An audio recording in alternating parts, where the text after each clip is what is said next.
और जब तक हमारी सांसें तब तक बैठेंगे। सांसें निकल गई तो आंदोलन वहाँ खत्म नहीं होगा, लोग चलाएंगे, और अगर हम जीत गए तो उसके बाद मोदी सरकार की सांसें निकालेंगे। ये हमारे आंदोलन का मेन मकसद है। होता है तो आप लोगों की सोच सिर्फ बलात्कार के एक पॉइंट तक क्यों जाती है? आप याद रखो, आंखों से किसी औरत को घूरना ये भी बलात्कार की परिभाषा में आता है। वो भाजपा की एजेंट है जो अपनी बहनों के खिलाफ ट्वीट मारती फिर रही है। भूषण से हमारी लड़ाई है, पर भाजपा का उनको समर्थन क्यों है? और उस चीज़ से यूपी भी खत्म होगा, और अगर हमारे पहलवान जीत गए तो हरियाणा भी इनके हाथ से जाएगा। तो आज वो कैसे विभूषण के खिलाफ कार्रवाई कर सकते हैं? यहाँ पर समर्थन देने आए हुए कुछ और भी लोग हैं, उनसे भी हम बातचीत करेंगे, जानेंगे कि वो क्या प्रतिक्रिया रखते हैं। क्या नाम है सर आपका? जी, गिन्नी सानी। कहाँ से आए हो आप? दिल्ली से। यहीं से समर्थन 10 दिन हो गए हैं यहाँ पे बैठे हुए, क्या लगता है कि कितने और दिन बैठेंगे? देखिए, आंदोलन जब तक खत्म नहीं होगा जब तक बैठेंगे, और जब तक हमारी सांसें तब तक बैठेंगे। अब जो पहले निकल जाए, और जब तक हमारा आंदोलन चलेगा। सांसें निकल गई तो आंदोलन वहाँ खत्म नहीं होगा, लोग चलाएंगे, और अगर हम जीत गए तो उसके बाद मोदी सरकार की सांसें निकालेंगे। ये हमारे आंदोलन का मेन मकसद है। वहीं पर जो ब्रजभूषण है वो कहते हैं कि मैं शीला जी थोड़ी खाता हूँ, जो मैं इतने सालों से ये सब करता हूँ। अब देखिए, वो तो आपको चेक करना पड़ेगा वो क्या खाते क्या नहीं खाते। और सबसे बड़ी बात ये होती है कि आज जब शोषण का मामला होता है तो आप लोगों की सोच सिर्फ बलात्कार के एक पॉइंट तक क्यों जाती है? आप याद रखो, आंखों से किसी औरत को घूरना ये भी बलात्कार की परिभाषा में आता है। आप किसी के गुप्त अंग को हाथ लगा दोगे, वही बलात्कार की श्रेणी में आता है। अब लोगों की मानसिकता जो है बलात्कार को लेकर के सिर्फ वहीं तक जाती है। तो आज ये हमारे देश के अंदर, मैं कहता रहा हूँ, आज हमारे देश के अंदर लोगों को पढ़ने की जरूरत है कि बलात्कार का जो प्रावधान होता है, बलात्कार की जो धाराएं होती हैं, उसके अंदर सिर्फ और सिर्फ वहीं तक की सीमा नहीं होती। आप किसी औरत के गुप्त अंगों को हाथ लगाओ, वो भी बलात्कार के अंदर काउंट होगा। आप घूर के देख लो तो भी बलात्कार के अंदर काउंट होगा। तो शोषण कई तरीके से होता है, तो आप उसको सिर्फ और सिर्फ इंटरकोर्स से मत रिलेट करो। तो भाई FIR तो हो गई पोक्सो के तहत, आज वही वाली बात है, उसके बाद उठाया नहीं गया, ये सवाल है। आज धाराएं लगाने देना और उसके बाद FIR हो जाना, ऐसे तो उनके ऊपर आज से पहले भी बहुत से मुकदमे हैं। तो अगर एक मुकदमा और इनाम में मिल गया और उसके बाद अगर कार्रवाई नहीं हुई तो क्या फ़ायदा मुकदमे होने का? अगर आज मुकदमों पे कार्रवाई ना हो तो उस मुकदमे का कोई फ़ायदा नहीं मानते हम। आप कोर्ट कचहरी जा करके जाओ, उसके मुकदमों को झेलते रहो, तो वो तो चल ही रहा है। जो आदमी 84 झेल रहा है वो 85 भी झेल लेगा। पर आज भारत के लोगों को इसलिए खड़ा होना चाहिए कि जो ऐसी धाराएं हैं, उन धाराओं के तहत एक आदमी पे कार्रवाई मजबूत होनी चाहिए, क्योंकि ये एक एग्जाम्पल सेट करेगा कि आज देश के अंदर हमारी बहन बेटे सुरक्षित हैं। ये एग्जाम्पल सेट करेगा। पर आज हमारे देश के अंदर अगर इस तरीके से काम होंगे तो हमारी बहन बेटियां आवाज़ अपनी नहीं उठा पाएंगी और बुलंद नहीं कर पाएंगी। ब्रिजभूषण कह रहे हैं कि कांग्रेस का कोई भी उत्तर प्रदेश का नेता या सपा का नेता हमारे खिलाफ नहीं है, गलती से प्रियंका गांधी वहां चली। देखिए, आज छोटी सी बात यह है कि कांग्रेस का जो बड़ा चेहरा है वही तो समर्थन देने आएगा। जब कांग्रेस के इतने बड़े चेहरे ने समर्थन दे दिया तो कांग्रेस के बाकी लोगों का समर्थन तो ऑटोमेटिकली हो गया। अब ये थोड़ी ना हर आदमी निकल के आएगा मैं भी साथ में, मैं भी साथ में, मैं वहाँ का विधायक, मैं वहाँ का अध्यक्ष, मैं फलाने का, मैं ढिमकने का, मैं ब्लॉक अध्यक्ष, मैं जिला अध्यक्ष। अरे जब हमारे नेता ने समर्थन दे दिया उसका मतलब क्या रह गया कि आज पूरी कांग्रेस पार्टी का समर्थन है? आप ये बात समझो।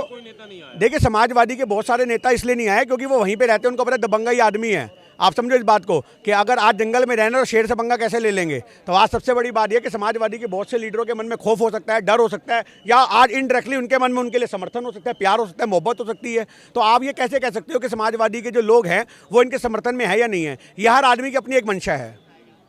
वहीं पर WFI में कमेटी बनाई गई, कमेटी के अंदर बबीता फोगाट को भी लिया गया, मगर बबीता फोगाट 10 दिन से तो नहीं दिखाई दी। आज वो भाजपा की एजेंट है जो अपनी बहनों के खिलाफ ट्वीट मारती फिर रही है, तो आप उससे क्या उम्मीद करोगे? बबीता फोगाट अपने आप के अंदर, बबीता फोगाट अपने आप में भाजपा का एक चेहरा बन चुकी हैं। तो आप ये उम्मीद मत करो, जिन्होंने कमेटी को भंग करने का काम किया, आप उनसे ये उम्मीद करोगे कि वो न्याय दिलवाएंगी। आज जो 2 महीने पहले, आज मेरी बात सुनो, पहले पूरी बात होने दो। जनवरी में जब हमारी देश की बहनें बैठी थी तो उस समय बबीता फोगाट थी तो उनको भड़का करके ले गई थी, अरे मैं करवाऊंगी, मैं करवाऊंगी, मैं करवाऊंगी। और आज सही मायने में देखा जाए तो कुछ नहीं करवाया, आंदोलन खत्म कराने की पूरी रणनीतियां बनाती फिर रही है। अगर आज सही मायने में जो विभूषण ने काम किया था, घर का बेदी लंका डाय, आज वही काम बबीता फोगाट कर रही है।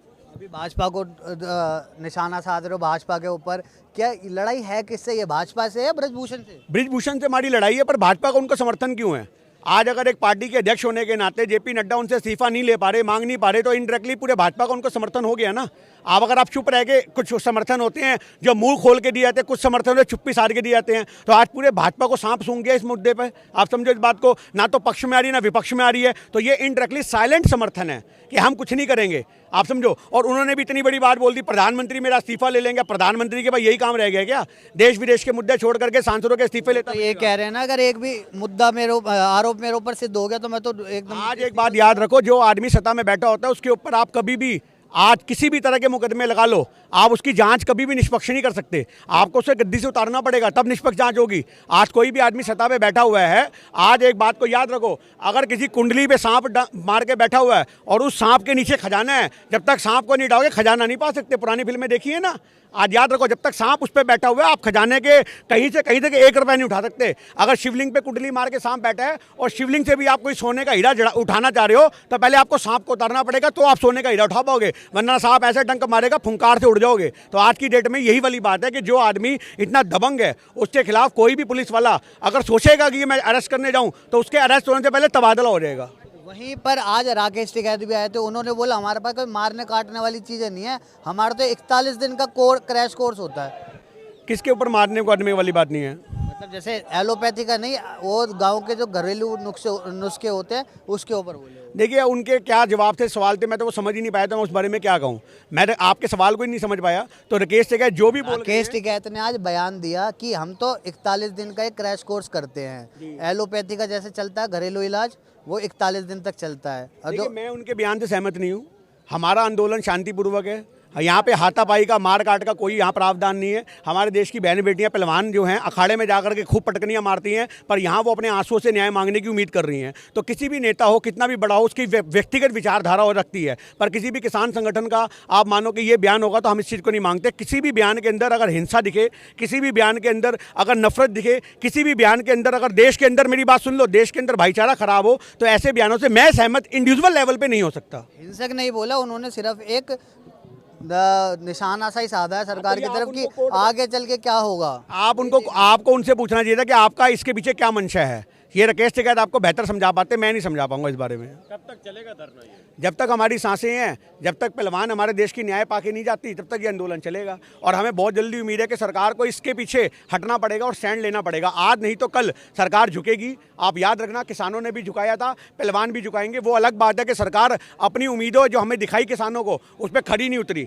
तो आज सही मायने में जब भी इंटरेक्टली किसान भी ये समर्थन दे रहे हैं, क्योंकि किसानों को भी लॉलीपॉप तो दे दिया गया कि हम रणनीतियाँ बनाएंगे, हम प्रावधान बनाएंगे, हम कमेटियाँ बनाएंगे। पर आज हमारे देश के अंदर कमेटियाँ जो बनती हैं, वो आज मैं इंडिविजुअल लेवल पे इस बात का कहता हूँ खंडन करते हुए कि उन कमेटियों से आप न्याय की उम्मीद नहीं कर सकते, क्योंकि आज वो कमेटियाँ खाना पूर्ति के लिए होती हैं, उनके द्वारा कोई भी न्याय नहीं मिलता। हम तैयार है हर तरह की जांच के लिए, सीबीआई के लिए। तो सबसे पहले उनका इस्तीफा करवाओ, फिर जांच होगी। और आपको अगर सही बताऊं, अगर इस्तीफा हुआ तो जांच भी इतनी मजबूत होगी कि जो धारा लगी हुई है उसमें 10 साल से पहले बाहर भी नहीं आने वाले। वहीं पर जो भाजपा के सांसद हैं, वो भाजपा के सांसद भी हैं, WFI के अध्यक्ष भी हैं। अगर यही बात किसी और विपक्षी पार्टी की होती तो अब तक उसके ऊपर कार्रवाई भी की जा सकती थी। रात को 12 बजे जेल हो जाती, अगले दिन घर टूट जाता। देखिए, आप एक छोटी सी बात सुनो, घर टूटना है वो छोड़ दो, राहुल गांधी पे एक बयान के पीछे उनकी सदस्यता छीन ली गई।